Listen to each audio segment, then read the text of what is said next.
Calaroga Shark Media.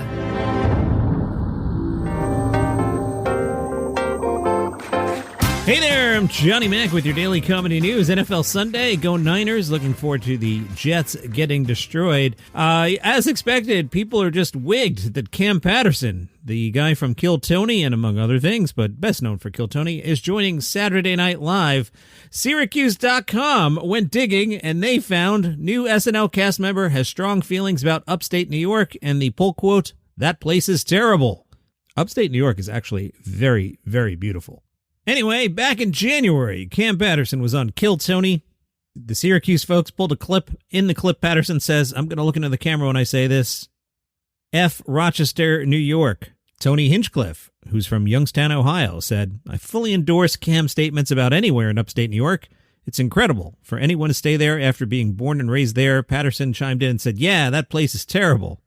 Tony Hinchcliffe said, people in upstate New York settle down with the first person they said like you. They get pregnant and then become stuck there forever in eternal hell while literally the rest of America laughs at you. Patterson cut in again and said, F Rochester, a garbage place. F all 200-something thousand. Now, during a stand-up show last December, apparently Patterson made some comments about the food in Rochester. He showed a photo of the garbage plate. We've talked about that in the past. The garbage plate typically includes a base of home fries or macaroni salad, topped with meat like hamburgers or hot dogs, and finished with a spicy meat-infused hot sauce, mustard, and onions. Patterson called the meal pig slop. I'm saying if you want to come over today and watch football, I have Red Zone. If you bring home fries topped with meat, typed with spicy sauce, mustard, and onions, I'll bring the beer. Well, I'm already home. I already have the beer. You bring a garbage plate. There is a lot of strife going on over at SNL. I've got two stories I'm saving for Monday. Why, John? Because Monday shows are slightly more listened to than Sunday shows, so I'll make those the lead on tomorrow's. Over in the UK, they're getting their own version of Saturday Night Live, and they're going to be able to say some swear words. The Sky television network explains that in the UK, swearing after 9 p.m. is allowed. My recommendation? Don't swear. I mean, the occasional swear word for effect works, but, don't turn this into Saturday effing Night Live. You know who doesn't swear is that Nate Bargatze, and he's doing okay. Did you buy stock in Nate? Because he's hosting the Emmys a week from today. I hope you bought up. He also announced a tour. See, we're already making money on our bet. The Big Dumb Eyes Tour in 2026. 62 arena stops stretching through next August. The tour begins January 15th in Eugene, Oregon, where most tours begin. I'm not going to read you 65 dates. He's probably close enough to you. Like for me, I could wait until Saturday, August 8th and go to Newark and see him there. That's the third last show. The tour wraps up August 15th in Toronto. Little Howard Stern news at the end of last week. The bosses there over at SiriusXM must see the scuttlebutt, and probably, just knowing how people think over there, they probably were a little nervous about the stock and needed to protect it. The CEO over there, a nice woman named Jennifer, said, it certainly has to make sense, meaning a Stern deal, but we feel pretty good that we've done this before and we'll see where it goes. I think he's been core to our platform for over 20 years, so I'm confident we'll get to the right place. A different boss over there was asked how SiriusXM determines whether or not they should do this deal. He said they look at hours listened, ad revenue, social media, and publicity. As I have been saying, Howard will renew. I think they'll drag this out and capitalize on all the free publicity they're getting. This boss even said publicity is basically in-kind free marketing. So they'll drag out the story, and in December it'll be like, what do you know? Howard's staying. What a shock. Good piece in Slate under the headline, Marc Maron thinks he's comedy's J. Robert Oppenheimer. Is he right? Luke Winkie writes, you can find the formula Maron established all those years ago pretty much everywhere in the industry. The Joe Rogan Experience, which debuted mere months after WTF, shares the exact same DNA. Long-form, meandering, sometimes surprisingly personal chats with miscellaneous stand-ups and gadflies. This also goes for This Past Weekend with Theo Vaughn. Conan O'Brien, you can even hear its influence on The Ezra Klein Show. Luke continues, for a few years there, the world of comedy was remade in Maron's image. Comedians spilled their guts both in his studio and on stage, and comedy clubs increasingly began to resemble group therapy clinics. As the WTF brand grew, Maron moved away from the rinky-dink stand-up angst that originally attracted me to the show. He remained a sharp interviewer, but the star power of the guests slowly grew brighter and more distant from his own world. Over time, WTF lost its status as this sacred place for embittered stand-ups to try to deduce the meaning of their careers. I think this piece is on point. Instead, It just became another big-ticket interview podcast competing with a wide array of imitators. Luke writes, tuning into the podcast every week didn't feel quite as crucial as it once did. I belong to a demographic of people that is capable of caring massively about the life and times of alt-comedy lifer Brian Posehn. The show, in its original conception, was exclusively concerned with those nerdy fixations. But how can you find time for him between Jeremy Allen White, Alexander Skarsgård, and Mariska Hargitay, all of who appeared on WTF this summer? And I'll add, personally, I didn't download those episodes. I'm with the writer here. I've got a bunch of Marons in my phone. Let me call up Maron. I'll tell you how I'm doing this. So not downloaded, Spike Lee, Regina King, Ben Stiller. Downloaded, Tim Heidecker, Bowen Yang. I've listened to those already. Sarah Sherman I listened to. Questlove and Awkwafina, didn't listen to. I'm with Luke. I would be much more excited if the next guest was Brian Posehn talking about comedy for an hour.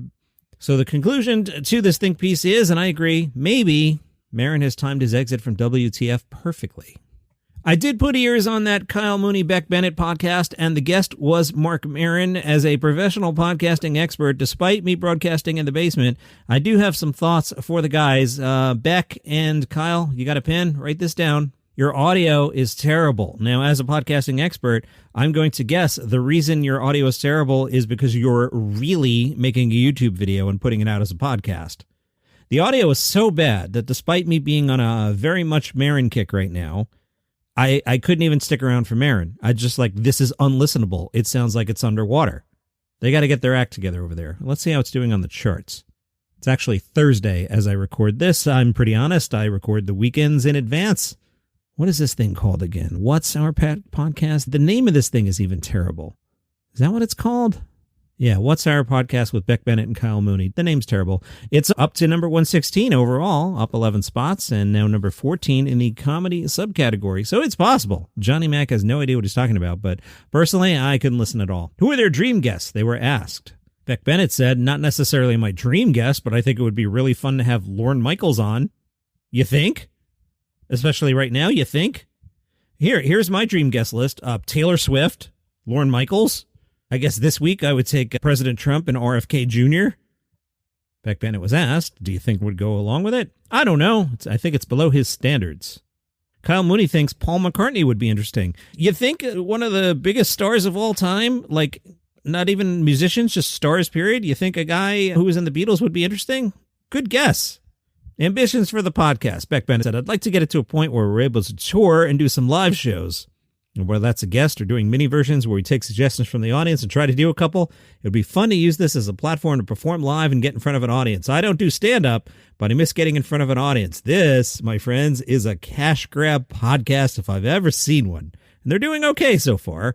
Kyle Mooney said, I love the idea of doing live shows and letting audience members potentially pitch podcast ideas for us. That would be a terrible live show. I'm telling you guys, it's fun for us that it's ever changing and we don't know what the rules are yet. We're sort of making them up as we go along. Good luck. Paul Rodriguez has been charged in connection with his arrest last month at a Burbank restaurant. This from the Burbank City Attorney's Office. Rodriguez faces misdemeanor counts of possession of a controlled substance without a prescription and possession of a controlled substance. Paul's been in the news quite a few times this year, none of them good. Fred Armisen talked to The Observer about playing Uncle Fester in Wednesday. He was asked if it's intimidating to take on such a well-established character. Fred said, it's nothing but awesome. I enjoy looking at pictures of the 90s film or 60s TV show and going, that's us. We're the Festers. It's like putting on a uniform. You have to honor previous iterations while also making the character your own. Who does he base his version on? Jackie Coogan in the original Addams Family series. The things he did with his face, sort of smiling, even though there was no reason to smile, it reminded me of Danny DeVito in One Flew Over the Cuckoo's Nest. He's in this mental institution, but he's smiling the whole time. I thought that was kind of cool. All right, how do you look like Uncle Fester? Armisen said, I shave my head for a start. It's a better way to go than bald caps. I shave my face thoroughly, too, then put prosthetic covers over my eyebrows. Looking totally hairless makes my forehead kind of hulking. They paint dark circles under my eyes and give me a gray, corpse-like pallor. What I always forget is my hands. They shave them, too, then put dirt under my fingernails as a little finishing detail. Wow, that's fun. Seth Meyers was happy that he finally got on Trump's radar. Kumail Nanjiani was the guest.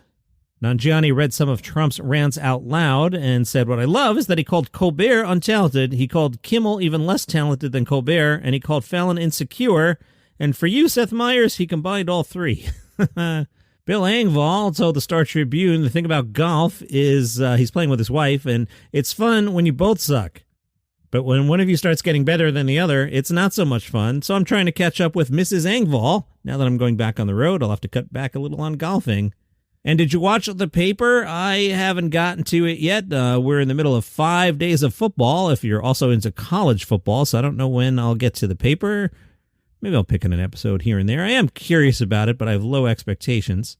Now, the reviews are interesting. Now, stay with me here. Pay a little attention. From the Seattle Times, which is a newspaper, their headline, "Office Spinoff, an insult to comedy and journalism." You're paying attention here, right? Yes, okay. They wrote, "The Paper is the sort of show where the moments it pauses for when you're meant to laugh just become agonizing pieces where you awkwardly wait for the next bit.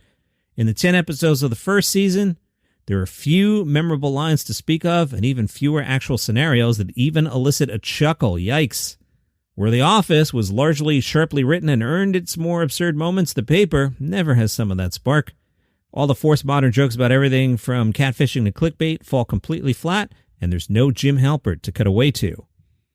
The New York Times, which is also a newspaper, right? They said, "I have good news and I have bad news. The team from The Office has a new comedy of decline, but it still needs to figure out what the story is." They say it starts funny and competent, but the template is a problem. The show feels too much like a Mad Libs version of the characters and dynamics from The Office and similar shows without a firm identity of its own. Rolling Stone, which is not a newspaper, that's a magazine, but they say The Paper is a methadone version of The Office. Alan Sepinwall says the new boss on this show, Ned's worst moments are probably a bit closer to Andy Bernard in the post-Michael Office seasons, when Andy himself became a watered-down Michael. That's not good at all. I hated when Andy was in charge, because it was like they had old scripts that just crossed off where it said Michael and scribbled in Andy, and that was when Andy was good. Then when they started writing Andy scripts, it got even worse. Sepinwall says what's odd is the morning before the show came out, Peacock ordered a second season, the kind of deal that was surely worked out long in advance and announced the day before the premiere to goose the hype cycle. He proposes that shows Daniels and the other creators knew they had a long runway.